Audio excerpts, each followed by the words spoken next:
네, 여러분, 이쌤과 함께하는 뻔뻔한 역사 시간의 여섯 번째 시간입니다. 자, 지난 시간에는 우리 4세기에서 6세기 각각 백제, 고구려, 신라의 패권 쟁탈전을 알아봤습니다. 그럼 이번 시간에는 제목에 있는 대로 7세기 삼국통일의 전쟁, 소위 그래서 부제를 또 지어봤는데요. 하나를 위하여 문무왕의 꿈이라고 지어봤습니다. 자, 문무왕, 신라가 결국 고구려와 백제를 다 물리치고 한반도에 우리나라의 두 번째 최초의 통일국가, 죄송합니다. 최초의 통일국가를 만들어냈죠. 그것처럼 이제 삼국 통일 전쟁에 대해서 알아보도록 할게요. 자, 먼저 6세기 후반에서 7세기 전반의 국제 정세는 굉장히 조금 이제 내부적으로 혼란스러운 걸 마무리하고 외부적, 이제는 대외적으로 혼란스러운데요. 그 첫 번째 혼란스러움을 맛봤던 건 바로 고구려와 수의 전쟁, 이른바 여수 전쟁이라고 할 수 있겠습니다. 자, 배경은 지난 시간에는 중국이 5호 16국 남북조로 나뉘어서 굉장히 중국 내부에서 혼란스러웠다면 이제 589년을 기점으로 수나라가 중국을 통일하게 됩니다. 수나라가 중국에서는 네 번째 통일 국가를 만들게 되는데요. 그러면서 동아시아의 정세가 급격하게 변하기 시작해요. 그래서 지난 시간에 우리가 배웠던 고구려의 독자, 다원적 천하관과 중국 중심의 일원적 천하관의 대립인데요. 저번에 선생님 한번 설명해 줬죠. 고구려의 독자적 다원적 천하관은 각 나라나 각 영역을 존중은 합니다. 존중은 하지만 너희들 중에, 우리들 중에 넘버는 나야 라고 말하는 게 고구려 중심의 독자적 다원적 천하관이었다면 중국 중심의 일원적 천하관은 다른 나라나 다른 영역은 다 무시입니다. 오로지 우리 중국이 최고고 너희는 모두 내 따까리야 라는 개념으로 천하관을 성립했기 때문에 다툼이 일어날 수밖에 없었다라는 이야기예요. 그래서 그 전개 과정을 보면 수나라를 맨 처음에 먼저 세웠던 수 문제가 침공을 합니다. 물론 고구려에서 최상의 방어는 뭐다? 최고의 공격이다라고 하면서 먼저 선제 공격을 했지만 당시 598년 7월 달에 전쟁이 시작됐어요. 그러다 보니 저번에도 한번 말했는데 여름이다 보니 태풍과 장마, 홍수 이런 역병 때문에 결국 성과를 내지 못합니다. 그리고 나서 그 뒤에 중국사에서 역사에서 희대 사이코패스 수문제의 아들이었던 수양제가 612년 130만을 이끌고 쳐들어옵니다. 하지만 우리 고구려에겐 누가 있었냐? 바로 여기 보이죠? 을지문덕이라는 훌륭한 장수가 있어서 먼저 말하면 살수대첩이라는 큰 전투를 인해서 승리를 하게 됩니다. 그런데 을지문덕의 살수대첩에는 고구려의 전략 전술이 있는데요. 그게 뭐냐면 청야수성 전술, 청야수성 전술과 바로 산성방어 체제예요. 산성방어 체제. 이게 무슨 말이냐면 청야수성 전술은 자, 성 안에 이렇게 있다고 칩시다. 평소에는 이렇게 성에서 살고 있다가 전쟁이 온다라고 하면 고구려는 평지성과 산성 체제라 그랬죠. 평지성에 있던 모든 것을 싸들고 산성으로 다 튑니다. 그래서 적이 우리 땅이나 우리 영역에 갔을 때 어떠한 필요한 것도 얻을 수 없게 필수품을 모두 산성으로 싸들고 가서 버티는 체제를 청야수성 전술이라고 하고요. 산성방어 전술이란 뭐냐? 자, 여기 지도가 있죠. 각 고구려의 영역마다 다 성이 있는데 성끼리 유기적으로 연계를 해놓은 거예요. 즉 부여성에 중국 애들이 쳐들어왔다. 그럼 나머지 다른 성에서 한 곳만 집중을 못하게 연계적으로 뒤치기를 한다거나 옆치기를 한다거나 혼란스럽게 해서 한 개의 성만 무조건 공격할 수 없게 이른바 연계적으로 다루는 것을 고구려의 산성방어체제라고 합니다. 이렇게 고구려는 청야수성 전술과 산성방어 체제를 기반으로 을지문덕의 살수대첩으로 수나라의 130만을 한 큐에 다 날려버립니다. 그러자 양제는 정신 못 차려 그 뒤로도 한 6, 7번 더 쳐들어와요. 그러자 무리한 전쟁으로 국력 소모가 되자 중국 백성들이 오히려 난리가 나는 거예요. 이제 그만 좀 하자 전쟁. 우리가 지금 죽겠다. 왜? 전쟁하면 젊은 남자, 늙은 남자 할 것 없이 다 쓸어가죠. 거기다 물자 같은 거 통제하죠. 이러니까 오히려 중국 내부에서 반란이 일어나 수나라는 618년에 멸망을 하고 그 뒤를 이었던 나라가 바로 누구냐? 수양제의 사촌 동생이었던 당고조 이연이라는 사람이 당나라를 건국하게 됩니다. 자, 그럼 이제 여수전쟁이 이렇게 고구려의 승리로 끝났다면 고구려와 당의 전쟁은 어떻게 되느냐? 먼저 이 당시 고구려의 영웅, 리더를 할 수 있는 영계소문이 집권하고 있었습니다. 영계소문은 대당강경책이었어요. 즉 중국도 고구려를 여러 번 침략해서 힘들었지만 고구려 역시 침략당하는 입장에서 너무나도 힘들었어요. 그래서 백성들이나 당시 왕, 영계소문이 집권하기 전의 왕은 바로 영유왕이라고 이제 전쟁 좀 그만하고 좀 중국 당나라랑 친하게 지내볼까? 라고 했지만 영계소문은 믿지 않았어요. 왜? 중국 놈들 저거 절대 우리를 가만 놔둘 애들이 아니다. 100% 우리를 향해서 쳐들어올 거기 때문에 우리는 무조건 나가야 된다라고 하면서 영유왕을 시해 죽이고 자신이 권력을 잡으면서 영유왕의 사촌 동생이었던 보장왕, 고구려의 마지막 28대 왕 보장왕을 왕으로 옹립하면서 권력을 잡습니다. 그러면서 언젠간 당나라가 쳐들어올 거기 때문에 우리 당나라의 침공에 대비를 해야 돼라고 하면서 중국에 만리장성이 있다면 고구려에는 천리장성이 있었어요.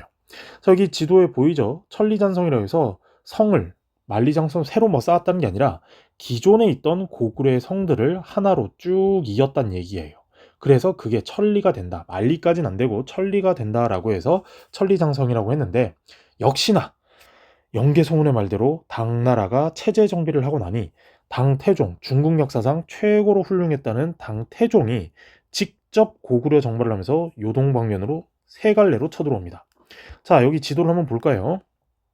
지도에 보면은 자, 여기 보라색이라고 돼 있죠. 신성, 백암성, 요동성, 안시성, 그리고 비사성, 연달아 그냥 치고 들어옵니다. 우리 고조선 침공 한나라 무제의 고조선 침공처럼 연달아 육군과 수군이 동시다발적으로 쳐들어오는데 문제는 뭐냐? 여기 노트에도 있죠.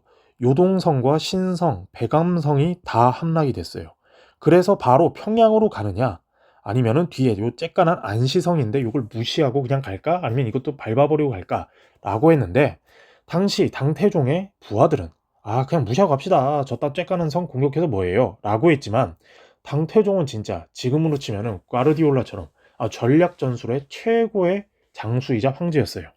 야, 이거 괜히 쬐깐한 성 뒤에 있다가 무시당하면 이거 뒤치기 협공 들어오면 우리가 평양 갔을 때 안시성에서 뒤치기 들어오면 우리 골로 간다. 그러니까 저 안시성도 뚜까 패고 가야 된다라고 해서 안시성을 공격했으나 이 당시 여러분 영화 조인성이 주연했던 영화 안시성 봤죠?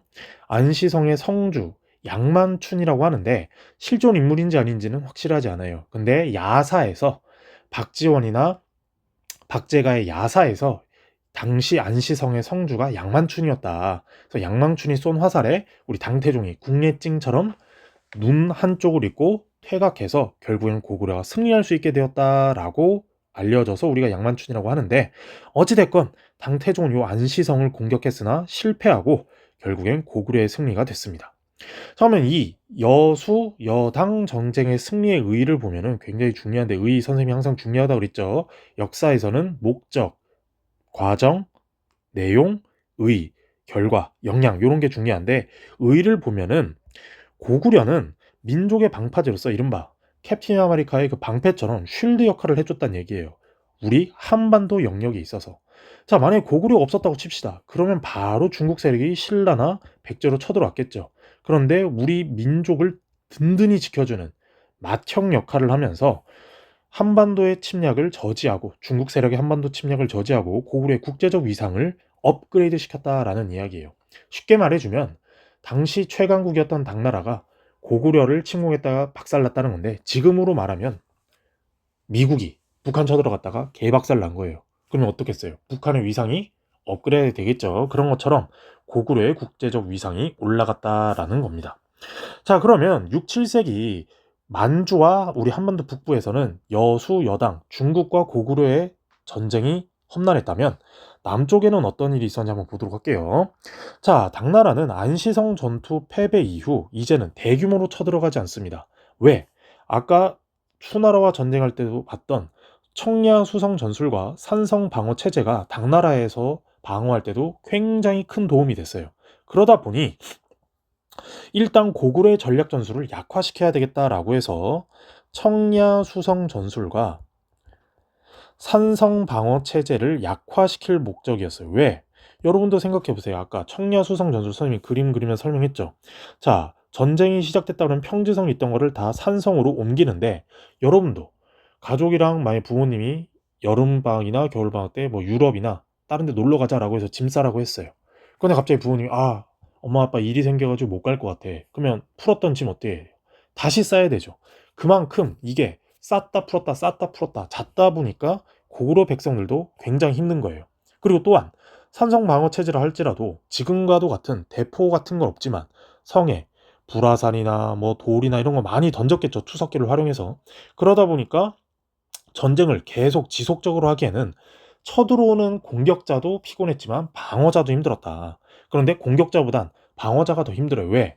방어를 해야 되니까 목숨 걸고 이거를 디펜스를 쳐야 되기 때문에 방어하는 입장이 조금 더 어려웠는데 당나라는 이런 고구려의 최강 쉴드, 청야수성 전술과 산성 방어 체제를 약화할 목적으로 소규모로 그냥 깔짝깔짝 쳐들어오는 척 하거나 아니면 살짝만 쳐들어오는 이런 식으로 고구려의 힘을 뺐다라는 이야기입니다.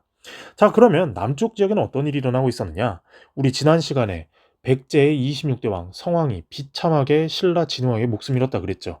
시간이 흐르고 흘러 백제에서는 30대 무왕, 31대 의자왕이 복수의 치를 떨었어요. 우리 고조 할아버지 목을 그렇게 해? 나 너희 절대 용서할 수 없어라고 하면서 특히 무왕보다도 의자왕은 진짜 끈질기게 속된 말로 한 놈만 팬다. 신라만을 패서 신라의 가장 요충지 지역 바로 대야성을 함락합니다. 이러는 사이 신라에서도 굉장히 내분 분열이 일어났는데요. 왜 그러냐? 신라에서는 최초의 여왕, 한국사의 최초의 여왕인 선덕여왕이 왕이 되자 국가 통치를 제대로 못한다라고 하면서 진골 귀족들의 대표였던 상대등 위치에 있던 비담이라는 사람이 국무총리직이라 그랬죠. 비담이 반란을 일으키면서 내부적으로 혼란스러웠어요. 그러는 사이 의자왕은 계속해서 쳐들어왔고 이러면서 혼란스러워지자 당시 비담의 난을 김춘추와 김유신이 진압하면서 권력을 장악하고 국가적 혼란을 수습하게 되는데요. 요 관련된 내용이 올해 10월 달에 KBS 2에서 문무라는 드라마를 하거든요. 장혁 배우도 나오고 박성웅 배우도 나오니까 선생님도 굉장히 기대하고 있어요. 굉장히 좀 재밌게 잘 만들 것 같은데 여러분도 그 드라마를 보면서 오늘 했던 내용을 다시 한번 상기하거나 공부하는 데 도움이 됐으면 합니다. 자, 어찌됐건 이런 식으로 굉장히 내부적 혼란이 상황이 심했는데 자, 지도를 한번 볼까요? 당시 6세기 말에서 7세기 초에 이런 식의 구도가 만들어지고 있었어요. 자, 고구려와 돌궐은 같은 한편, 백제와 외도 한편이었고 중국 세력과 신라가 한편이었어요. 왜?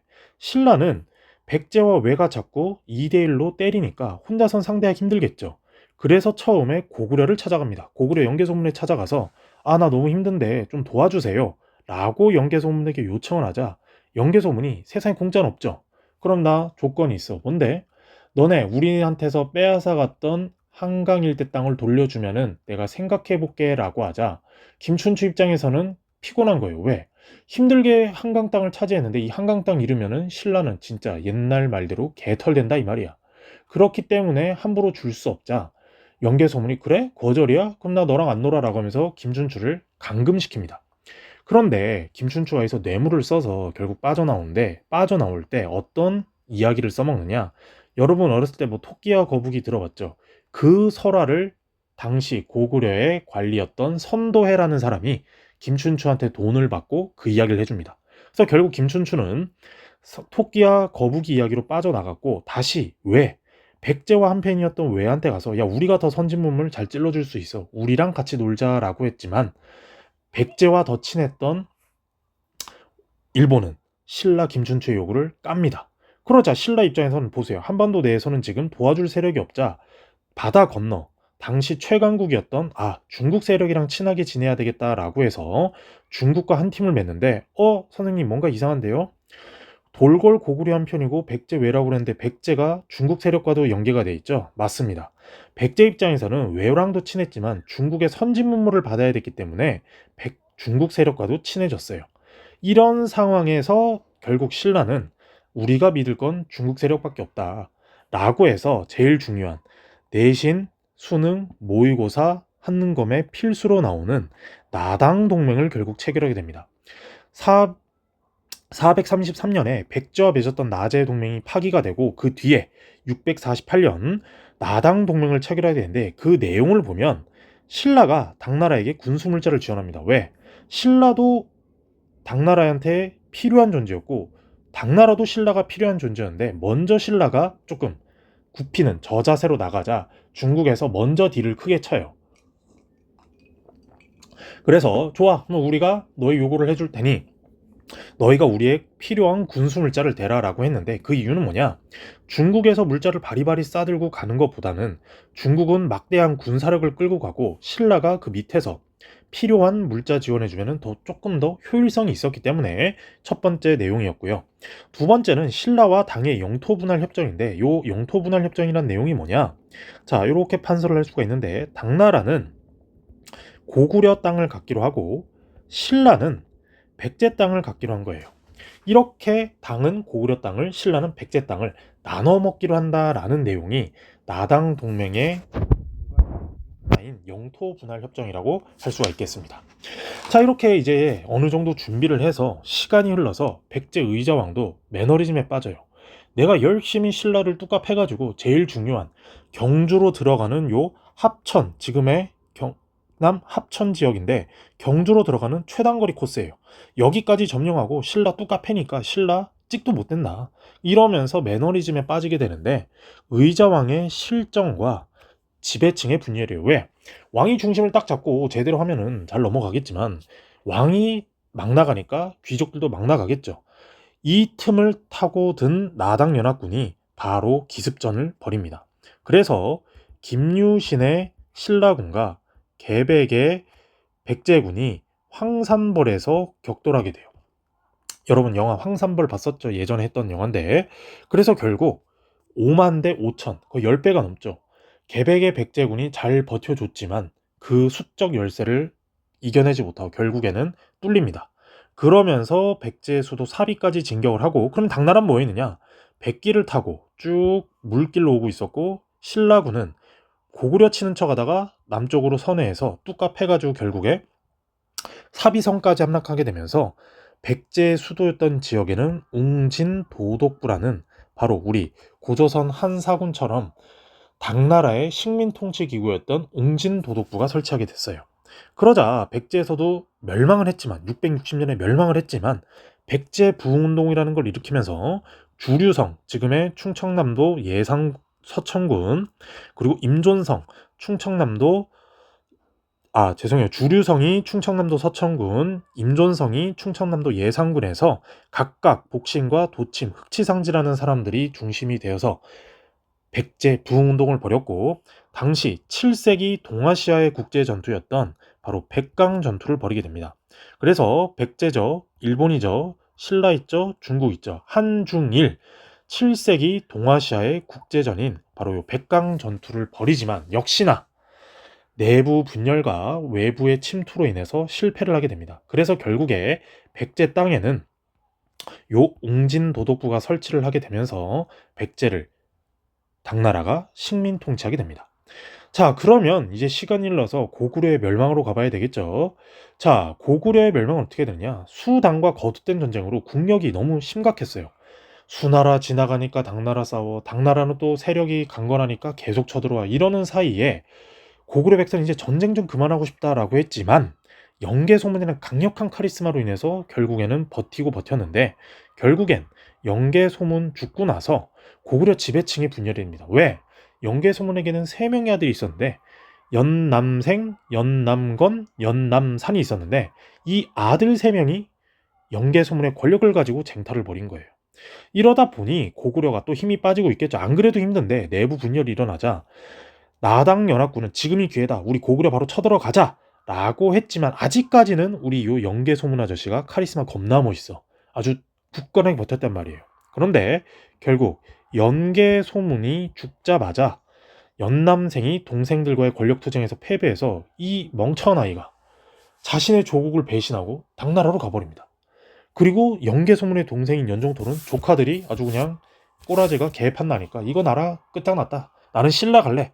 라고 하면서 지배층들이 완전 영계소문처럼 강력한 카리스마로 통합되는 게 아니라 너도 나도 4분 오열이 되자 결국엔 나당연합군이 이 틈을 놓치지 않고 1년 동안이나 공격을 해서 평양성을 함락시킵니다. 그래서 만든 설치 식민통치기구가 안동 도호부인데 백제는 웅진 도독부였는데 고구려는 안동 도호부죠.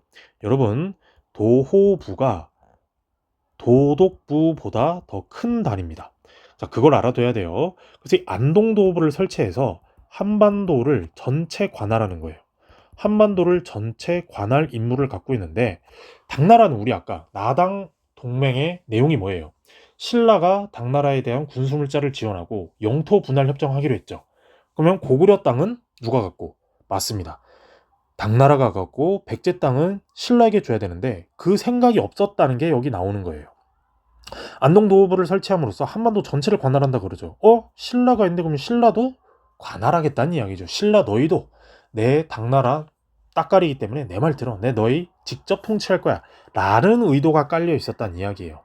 하지만 신라 입장에서는 일단 삼국 통일을 해야 되는 김에 백제를 멸망시켰으니 고구려도 멸망시켜야 되니까 당나라의 이런 못된 짓거리를 꾹꾹 참고 있었어요. 자, 그러면 일단 고구려도 결국 668년에 멸망을 했고 고구려 유민들도 부흥운동을 했겠죠. 그래서 여기 고연무, 안시성, 한성 이렇게 활동을 했는데 문제는 뭐냐? 자, 원래는 건모잠이라는 사람이 보장왕의 서자, 첩의 자식을 왕으로 옹립시켰는데 그 아이가 바로 안승이에요. 안승을 왕으로 옹립해서 보덕국이라는 이름으로 열심히 살게 했는데 여기서도 역시나 안승과 건모잠 사이에 권력쟁탈전이 일어나면서 결국에는 안승이 건모잠을 배신해서 죽이고 이 보덕국이 무너집니다. 그러자 신라 입장에서는 고구려 유민도 당나라를 몰아내는데 활용할 카드로 쓰기 위해서 고구려 유민들을 다 지금의 전라북도 익산, 금마저라고 불렸는데 여기로 끌고 와서 여기에 고구려국이라는 걸 세워줍니다. 그러면서 당나라를 물리치는데 너희 같이 우리 협력하자라는 식으로 활성화를 시킨 카드였고 결국엔 이 안승도 삼국을 통일하고 나서 신라 경주로 데리고 와서 진골 귀족을 주면서 지배층으로 흡수하게 됐어요. 결국 고구려의 부흥운동도 실패했지만 나중에 우리가 알고 있는 발해 698년에 대조영이 세운 발해로 다시 부흥운동하고 계승하게 된다라는 것까지 알아두면 되겠습니다. 자, 그러면 이렇게 신라는 결국에 당나라와 연합을 꾸려서 고구려도 없애고 백제도 없앴어요. 그러면 원래 나당 연합군의 약속대로 고구려는 당이 갖고 백제는 신라가 가지면 되는데 당나라가 그럴 마음이 없다 그랬죠. 그래서 결국에는 한판 전쟁이 붙게 된다는 겁니다. 바로 나당 전쟁과 신라의 삼국 통일이 되게 되는데요. 자, 당나라는 애시당초 나당 동맹의 연합 약속을 지킬 의도가 없었다라는 거예요. 왜? 백제 영역에는 아까 말한 대로 웅진 도독부를 설치했고요. 고구려 영역에는 안동 도호부를 설치했으며 신라 땅에는 신라 당시 무열왕과 문무왕이 있었는데도 너희 경주에는 우리 당나라의 직할 통치 기구인 계림대도독부라는 걸 설치하겠다라고 하면서 신라를 개무시했다 이 말이야. 이러자 신라도 이젠 도저히 참을 수가 없는 거죠. 왜? 이제 어차피 고구려도 깠고 백제도 깠다. 그러면 이제 2판 4판 우리 해보자. 라고 하면서 나당 전쟁이 실시가 되는데 여기 보이죠? 당이 한반도 전체 지배 의도로 발생했다고. 자, 전개 과정을 보면 신라는 고구려 백제 부흥군과 함께 당나라를 먼저 공격합니다. 아까 여기 웅진 도독부 있었다 그랬죠. 그런데 여기에 소부리주라는 거를 설치해요. 소부리주. 이게 뭐냐? 웅진 도독부를 개박살 내고 이제 이 백제 땅도 신라의 영역이다라고 해서 소부리주를 만들었다라는 이야기예요. 그러면서 백제 유민들한테 이야기를 하는 거예요. 야, 우리가 신라, 백제, 고구려일 때는 서로 치고받고 싸웠지만 이제 우리 가족 아이가 우리 한피줄 아이가 이러면서 우리 민족을 까부순 중국 새끼들 짱꼴라부터 때려잡자 라고 하면서 설득을 했고 고구려 유민들 역시 신라보다도 당을 더 미워했나 봐. 그래서 신라의 이 설득에 감화가 돼서 신라 장수 서로유라는 사람이 고구려 유민, 백제 유민과 힘을 합쳐서 결국 당나라를 공격합니다. 근데 생각해 보세요. 신라가 아무리 세력이 셌다 하더라도 고구려 백제를 혼자 멸망시킬 수 없으니까 당나라랑 연합했잖아. 당나라는 계속해서 말하지만 지금으로 따지면 최강대국 미국이라니까. 신라가 미국이랑 1대1로 맞짱 뜨기 힘들잖아요. 그래서 일진일퇴를 벌이고 있었는데 자, 지도로 간단하게 설명을 해보면 지도를 다시 한번 그려볼게요. 자, 이게 우리나라라면 자, 중국에서 어떤 일이 일어나고 있었냐? 여기 티벳이라는 나라가 있었어요. 지금의 그 달라이라마가 있는 바로 토번, 지금의 이제 그 토번, 티벳 이 국가인데 여기서 당나라의 서쪽 국경선, 이른바 제일 중요한 당나라의 목젖이라고 할 수 있는 목숨줄이라 할 수 있는 비단길을 공격했다 이 말이에요. 자, 그럼 당나라 입장에서는 신라랑도 맞짱을 떠야 되는데 당나라가 신라를 때리러 가면 티벳이 당에 뒤치기를 들어가는 거예요. 짜고 한 게 아니라 그냥 타이밍상. 왜? 티벳과 신라는 서로 동맹국이 아니었어요. 그런데 전쟁 상황상 당나라가 세니까 당나라가 신라 치러 갔을 때 티벳이 뒤치기하고, 그럼 당나라가 다시 군사를 돌려서 티벳을 치러 갔을 때 신라가 뒤치기하고, 이런 식으로 핑퐁으로 전쟁이 유지되다 보니까 아무리 최강국인 당나라도 2대1로 싸우기는 피곤한 거예요. 그래서 결국에 우리 원펀치 쓰리 강냉이 맞다이로 한번 끝내자라고 했던 게 바로 매소성 기벌포 전투인데, 자, 매소성은 위에 지도 보이죠? 지금 바로 경기도 연천 지역인데 여기서 대규모로 3만의 대병력이 붙습니다. 그런데 여기서 붙는 와중에 보급선을 신라군이 목숨 걸고 다 끊어놔요. 그러자 전쟁할 때는 뭐 필요한 식량, 창, 칼, 무기, 갑옷 이런 게 필요하겠죠. 이걸 끊어놓으니까 결국에는 이 매소성에서 개박살이 났고, 또한 기벌포해전, 여기 지도에 나와 있죠. 이젠 육군에서 박살이 나니까 바닷길로 개박살 낸다라고 하면서 지금의 기벌포 군산 앞바다까지 쳐들어왔는데 여기서도 개박살이 나요. 그러면서 결국 당나라는 안동 도호부까지 날아가게 됩니다. 왜? 신라가 매소성이랑 기벌포에서 박살을 냈으니까 요 평양까지 차지해야 되겠죠. 어차피 우리가 전쟁한 거 다 먹자. 그래서 이 안동 도호부를 요동으로 축출합니다. 안동 도호부를 요동으로 축출하면서 삼국 통일을 결국 완수하게 되는데요. 여러분이 헷갈리면 안 됩니다. 형식적인 삼국 통일은 고구려를 멸망시킨 668년이 형식적인 삼국 통일이에요. 하지만 그때 우리라는 거는 신라겠죠. 신라에게는 완전한 아직 외적이 남아 있었잖아. 그게 누구야? 당나라였죠. 그래서 결국 형식적인 삼국 통일은 668년 고구려가 멸망한 시점이었지만 진정한 삼국 통일을 한 거는 바로 문무왕 676년에 만들어놨다라는 거를 여러분이 잘 알아두면 되겠습니다. 그래서 당시에는 휴전 개념이었지만 결국 나단 정쟁의 종결은 우리가 이제 통일신라 할 때 배우겠지만 733년 성덕왕 때 당나라와 관계를 조정하면서 이제 전쟁이 완벽히 끝나게 됩니다. 자, 이제 마지막 신라의 삼국 통일에 대한 의의와 한계를 반드시 알아봐야 되는데 이거 서술형 문제 내신에서 반드시 나오는 문제입니다. 자, 먼저 의의를 보면 우리 역사상 최초의 통일이에요.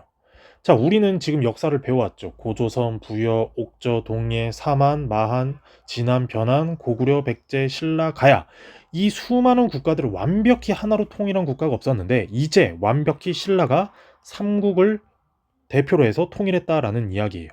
그리고 두 번째, 민족 문화의 토대를 형성했다. 우리는 지금 다 같은 고구려, 백제, 신라 다 한국사야라고 하지만 당시에는 민족은 같지만 역사와 문화가 다 달랐다고 할 수가 있어요.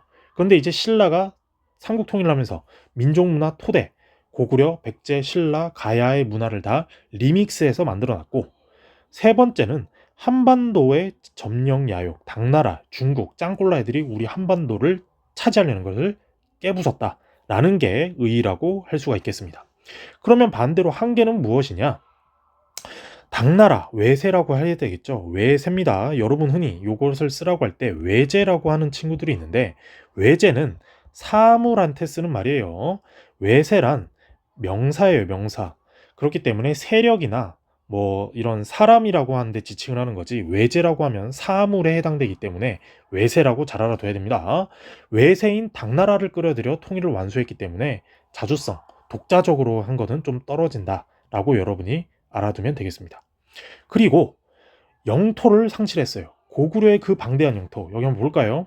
자, 다시 지도를 보면은, 자, 고구려의 이 수많은 영토, 만주 요동 일대까지 잃게 돼서 우리나라의 활동 무대가 축소되어서 옛 고구려 영토를 상실한 게 한계의 두 번째 점이라고 할 수가 있겠습니다.